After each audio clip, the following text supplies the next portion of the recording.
Hola, buenas tardes.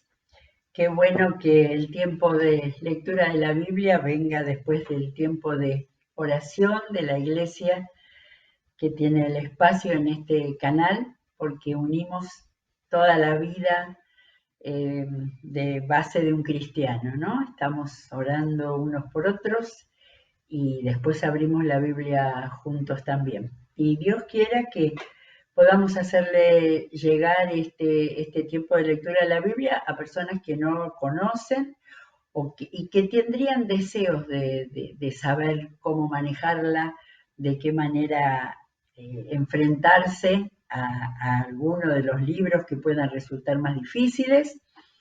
Y nosotros estamos terminando en el día de hoy el libro de Zacarías, ¿sí? Que me daba cierto temor de encararlo porque tiene visiones proféticas y porque parece tan complejo. Sin embargo, la mirada que tratamos de hacer es que aún con circunstancias distintas, las propias de ese tiempo, eh, nosotros encontramos palabra de Dios para nosotros porque encontramos lo que Dios les decía, las actitudes de la gente, de los pueblos en ese tiempo, se parecían en mucho a las de acá y las palabras que Dios les daba son palabras que nos dicen muchas cosas en el día de hoy. De manera que, por eso que la Biblia es como una espada de dos filos que penetra, que llega y que da luz y claridad. Bueno, terminamos ayer esta nueva etapa que quizás no la notamos demasiado, pero que desde el capítulo 9 nos dice, se llama como el segundo Zacarías, o sea, unos cuantos años después, porque hay algunas evidencias en el texto, pero que han sido unidas cuando se decidió el canon, o sea, qué va a ser lo que entendemos que el Espíritu Santo ha indicado para la Biblia, eh, así como aparecía en la Biblia hebrea, en un solo libro, de manera que acá tenemos esta profecía desde el profeta Jeremías y desde quien o quienes lo hayan continuado con la dirección del Señor, porque acá no hay palabra de un hombre que enseña, de un maestro, sino que todo el tiempo hay palabra de Dios. Y entonces ahí es donde nosotros nos abrimos el entendimiento para ver primero hasta dónde podemos entender lo que dice y hasta dónde entendemos que son palabras que hoy necesitamos, y que necesita ya no solo nuestro país, necesita el mundo conocer. Muy bien, vamos a empezar a leer el capítulo 12, donde casi muy poquito tenemos, por lo menos en mi Biblia, en forma poética. La mayoría la tenemos en prosa. Y hay menciones, a algunos hechos de la antigüedad que los lectores de ese momento conocían. Por lo menos uno lo vamos a mirar y leer a ver a qué se refería para poder entenderlo un poco más. Y después también vamos a encontrar muchas referencias al Mesías que Dios les iba anunciando y el estilo del texto es apocalíptico, por eso le pusimos hoy el Apocalipsis de Zacarías, porque tiene características de aquello que por el libro de Apocalipsis del final de la Biblia se considera, yo le puse en mi Biblia ahí arriba del capítulo 12, género apocalíptico, para recordar que va a haber algunas formas que corresponden a ese género. Muy bien, el capítulo 12 empieza con este nuevo estilo que descubrimos después del capítulo 9. Esta profecía es la palabra del Señor con respecto a Israel. Y acá notamos, como en alguno de los capítulos anteriores, que no habla tanto separando Judá e Israel, sino Israel. Y ya en este tiempo, en el norte, lo que fue el reinado de Israel después de Roboam, después de Salomón, el norte ya es Samaria, ¿sí? Que llegaría después a ser la provincia romana de Samaria. Muy bien, esta profecía es la palabra del Señor con respecto a Israel. Afirma el Señor que extendió los cielos, que echó los cimientos de la tierra y que puso en el hombre aliento de vida. Me impresiona cómo en los salmos y en los profetas el que está escribiendo siempre o muchísimas veces está dándole al Señor o recordando el hecho que el Señor es el creador. ¿Sí? Va a dar una profecía que tiene que ver con el futuro y sin embargo la costumbre, a ver, que más que la costumbre es la convicción de decir, el que dice esto no soy yo, no es un profeta, es el Señor que extendió los cielos, que echó los cimientos de la tierra y que puso en el hombre aliento de vida. Por supuesto está hermosamente dicho, ¿eh? Esto es literatura de primera, la poesía, es tan hermoso, pero qué bueno que se recuerde esto. Cada vez que los científicos llegan a conocer alguna cosa más de los cielos, del firmamento, en vez de reconocer la creación de Dios, están siempre buscándoles la punta al inicio y no se puede encontrar. Son todas teorías encontrar el inicio porque no le dan el inicio de este mundo al Señor. Pero los profetas del Antiguo Testamento y los salmistas también, montones de veces en los salmos dice el Señor que creó, y acá dice, extendió los cielos, echó los cimientos de la tierra y puso en el hombre aliento de vida. Estoy leyendo Zacarías 12:1. Y acá viene la profecía. Convertiré a Jerusalén en una copa que embriagará a todos los pueblos vecinos.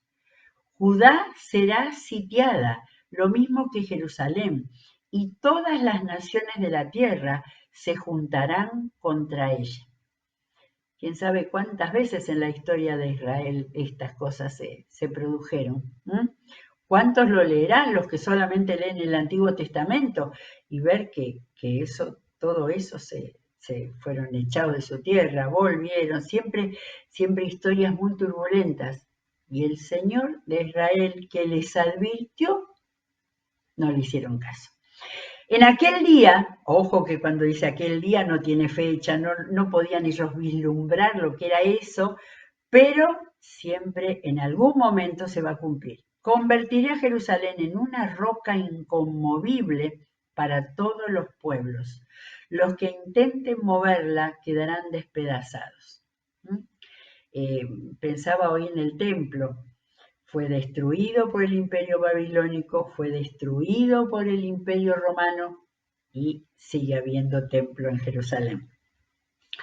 En aquel día, de nuevo, espantaré a todos los caballos y enloqueceré a sus jinetes, afirma el Señor. Me mantendré vigilante sobre Judá, pero dejaré ciegos a los caballos de todas las naciones. Estas cosas son simbólicas. No es que Dios hiciera ese tipo de cosas, pero caballos ciegos no servían para nada. Entonces, los jefes de Judá proclamarán, escuchen este versículo para marcar, la fortaleza de los habitantes de Jerusalén es su Dios, el Señor Todopoderoso. La frase de estos profetas que estamos leyendo ahora. En aquel día, nuevamente, tercera vez que dice, en aquel día convertiré a los jefes de Judá en un brasero ardiente dentro de un bosque, en una antorcha encendida entre las gavillas.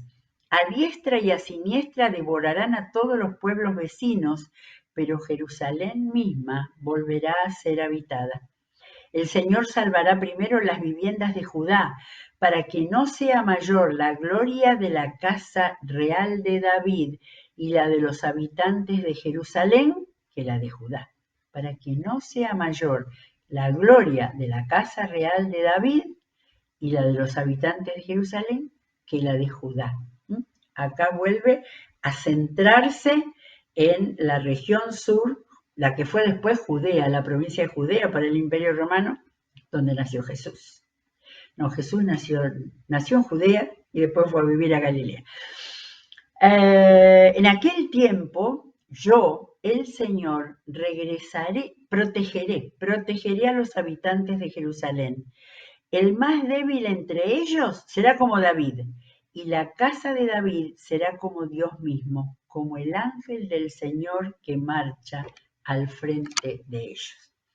Esto es apocalíptico, no sabemos en qué momento, no hay fechas. Acá viene el lamento, miren este lamento si no es mesiánico totalmente.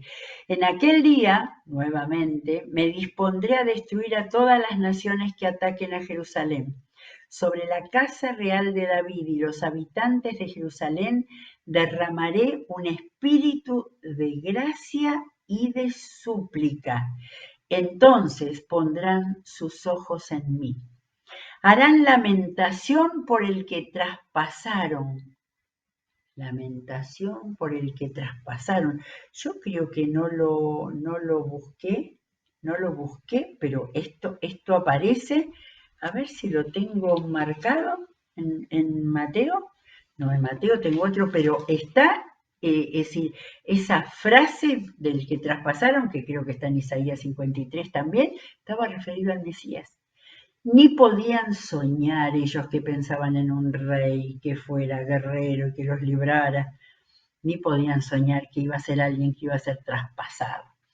Como quien hace lamentación, harán lamentación por el que traspasaron, como quien hace lamentación por su hijo único. Llorarán amargamente como quien llora por su primogénito. Aún por el dolor de esto es muy hermosa la manera en que eso está escrito. En aquel día habrá una gran lamentación en Jerusalén, como la de Adad Rimón en la llanura de Meguido. Todo el país, yo digo esto hay que mirar la historia, hay que mirar porque si no pasamos de largo. Las referencias me llegan a Segunda de Reyes. A ver si tengo acá anotado. Segunda de Reyes es cuando es muerto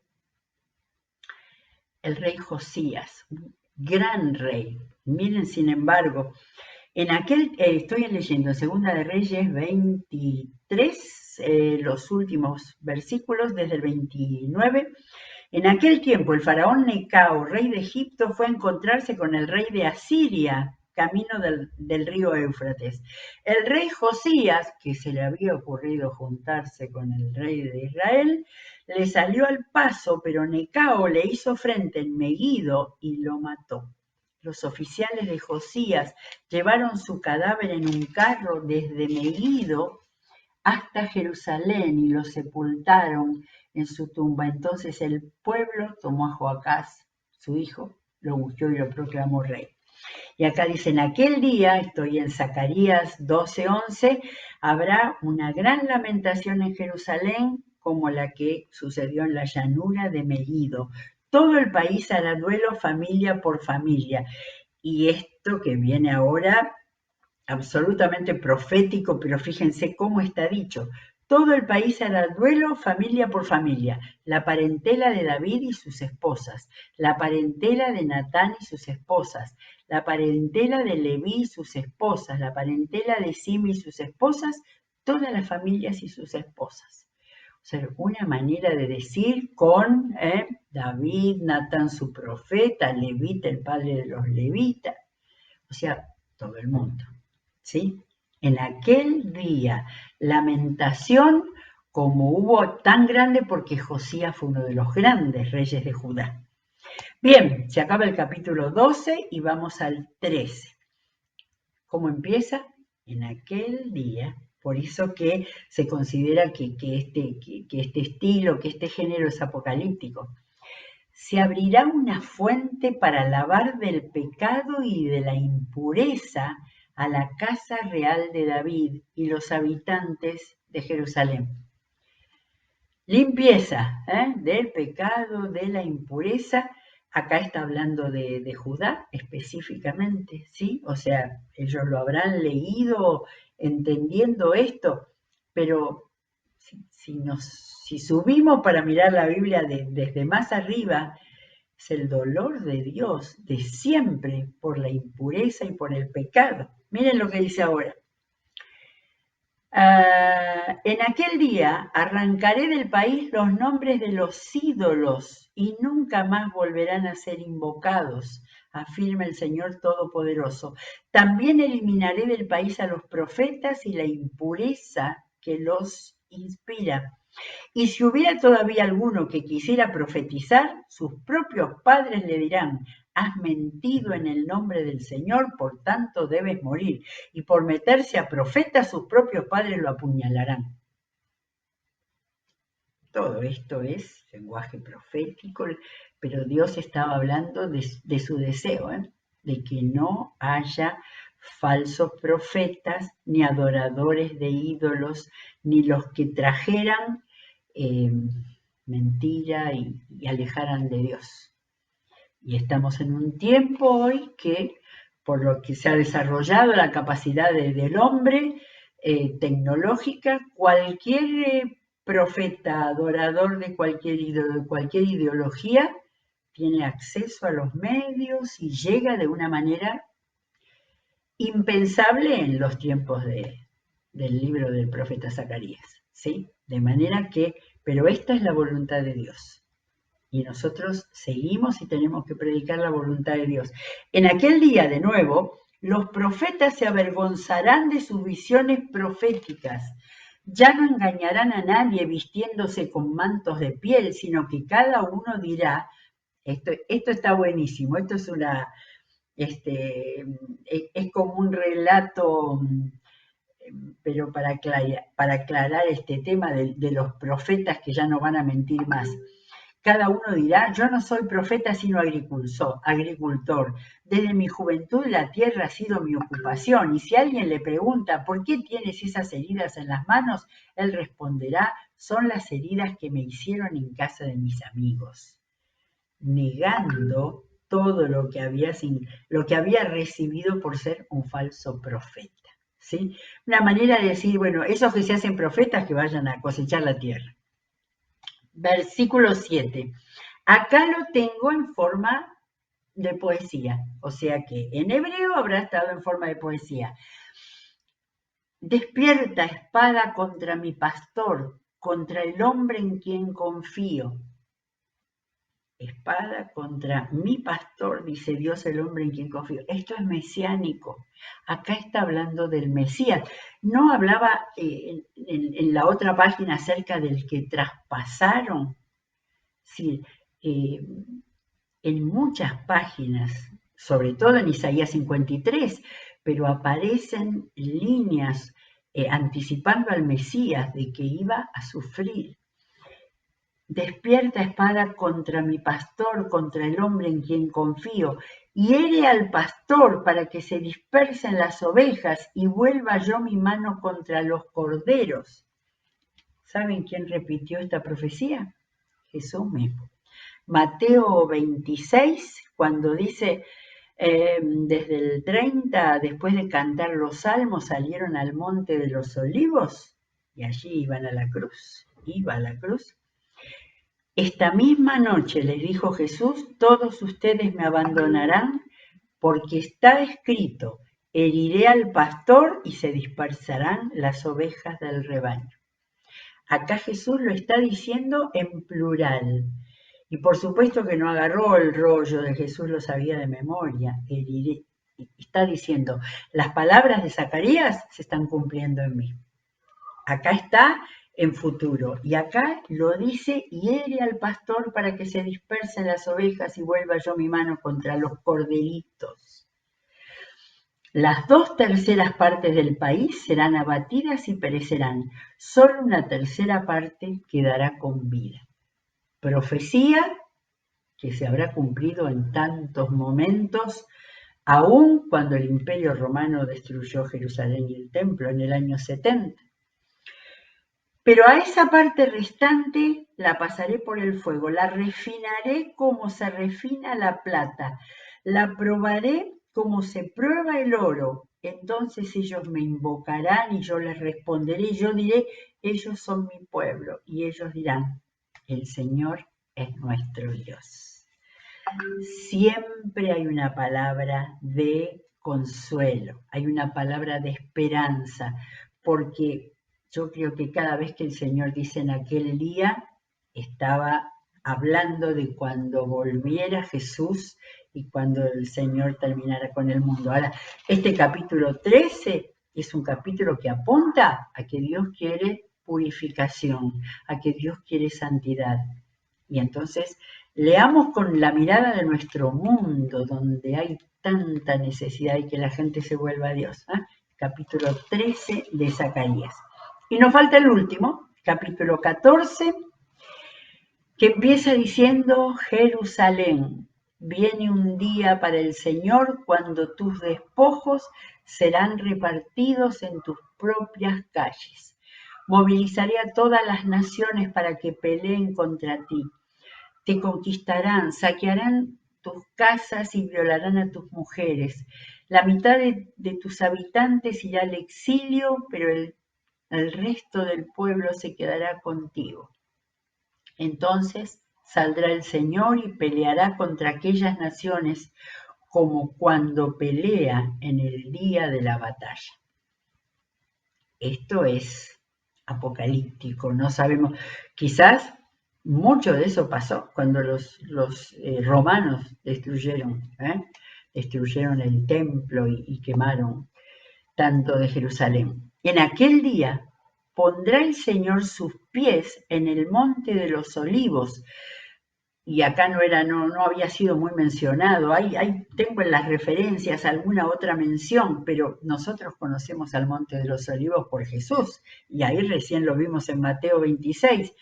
En aquel día pondrá el Señor sus pies en el Monte de los Olivos, que se encuentra al este de Jerusalén, y el Monte de los Olivos se partirá en dos, de este a oeste, y formará un gran valle, con esa mitad del monte desplazándose al norte y la otra mitad al sur. Ustedes subirán por el valle de mi monte, porque se extenderá hasta Asad. Huirán como huyeron del terremoto en los días de Usías, rey de Judá. Acá tengo las referencias, una cita donde sucedió eso. Entonces vendrá el Señor mi Dios acompañado de todos sus fieles, y que posiblemente fuera la idea de todos sus ángeles, ¿no? Acá está hablando de aquel día, el que solamente el Señor sabe. Esta mención del Monte de los Olivos, encontré que posiblemente se refiera, no, o haga recordar eso en Hechos 1, el relato de Lucas, donde dice que donde vieron la ascensión de Jesús, donde aparecieron dos ángeles y les dijeron, ¿qué hacen ustedes aquí? Dice, entonces, estoy leyendo 1:11 del libro de los Hechos, entonces regresaron a Jerusalén desde el monte llamado de los Olivos, situado aproximadamente a 1 kilómetro de la ciudad. ¿Sí? Había sido en el monte de los Olivos donde Jesús ascendió a los cielos, o por lo menos ahí en la región. Por ahí leí en una nota que el Monte de los Olivos era un poco más alto que el Monte de Sión, donde estaba edificada Jerusalén. De modo que es entonces, todo esto es cuando dice entonces vendrá el Señor mi Dios. Ahí hay una palabra bien certera acerca de la venida del Señor. En aquel día no habrá luz ni hará frío, será un día excepcional que solo el Señor conoce. No tendrá día ni noche, pues cuando llegue la noche seguirá alumbrando la luz. Y esto es lo que tenemos al final del Apocalipsis. En aquel día fluirá agua viva desde Jerusalén. ¿Quién fue que habló de agua viva sino Jesús? Que Él daría agua viva. En aquel día fluirá agua viva desde Jerusalén, tanto en verano como en invierno. Y una mitad correrá de agua viva, o sea, todo esto con esta forma así literaria, tan hermosa, que gustaba a la gente de leerlo en aquel tiempo y todo el que le gusta la belleza del lenguaje lo tiene que captar, ¿eh? Correrá agua viva hacia el mar muerto y la otra hacia el mar Mediterráneo.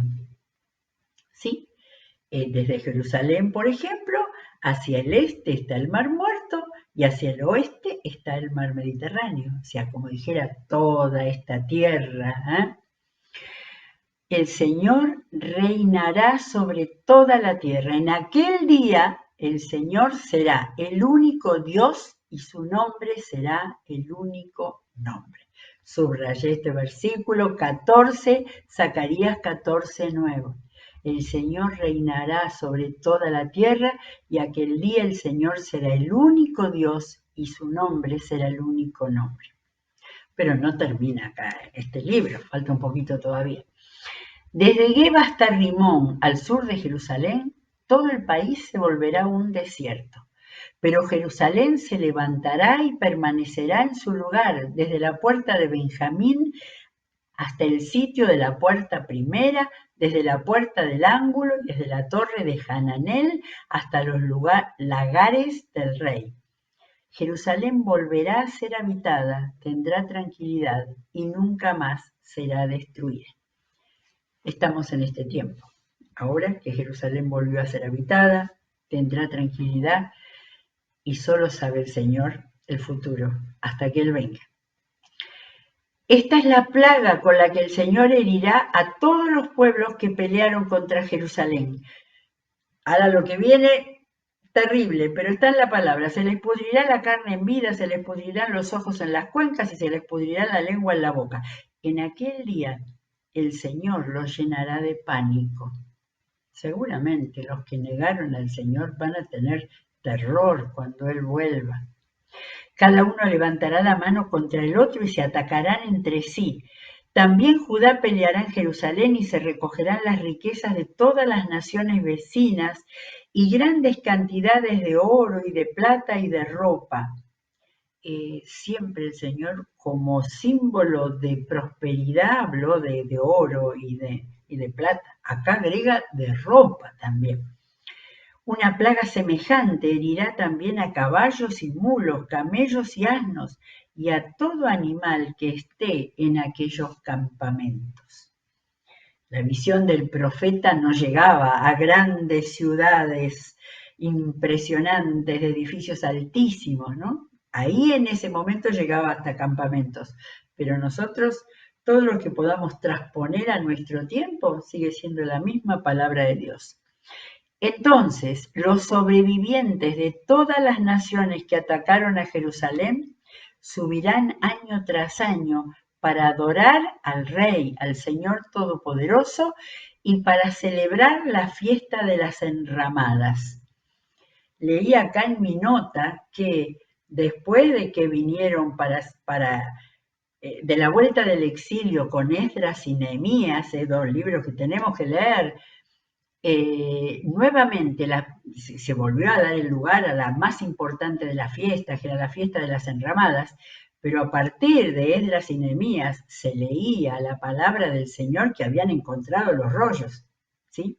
De manera que por eso casi al final del Antiguo Testamento tenemos que se volverá a celebrar la fiesta de las enramadas. Si alguno de los pueblos de la tierra no sube a Jerusalén para adorar al Rey y al Señor Todopoderoso, tampoco recibirá lluvia. Y si el pueblo egipcio no sube ni participa, tampoco recibirá lluvia. Qué lejos que está del cristianismo el pueblo egipcio, ¿no? El Señor enviará una plaga para castigar a las naciones que no suban a celebrar la fiesta de las enramadas. Así será castigado Egipto y todas las naciones que no suban a celebrar la fiesta de las enramadas. Esto es profecía pura. El profeta que recibió esto del Señor no tenía ni idea, ¿sí? Me hace pensar cuando habla de plagas, ¿no?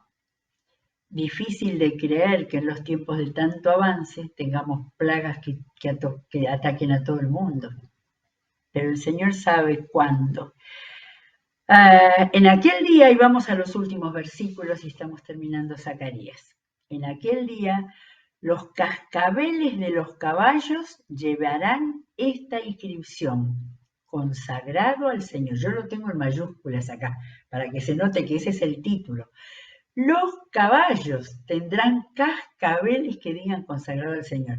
Qué importantes fueron los caballos en este libro. Desde el comienzo, la primera visión, ¿se acuerdan que era caballos de distintos colores y jinetes? Los caballos eran tan importantes, quizás eran tan importantes en esta época para ellos, aunque hablan de los asnos, la mula. Pero en aquel día, no conté cuántas veces dicen aquel día, pero el profeta que lo recibía lo volcaba, lo escribía en un rollo y no sabía cuándo va a ser aquel día. Las ollas de cocina del templo del Señor serán como los tazones sagrados que están frente al altar del sacrificio.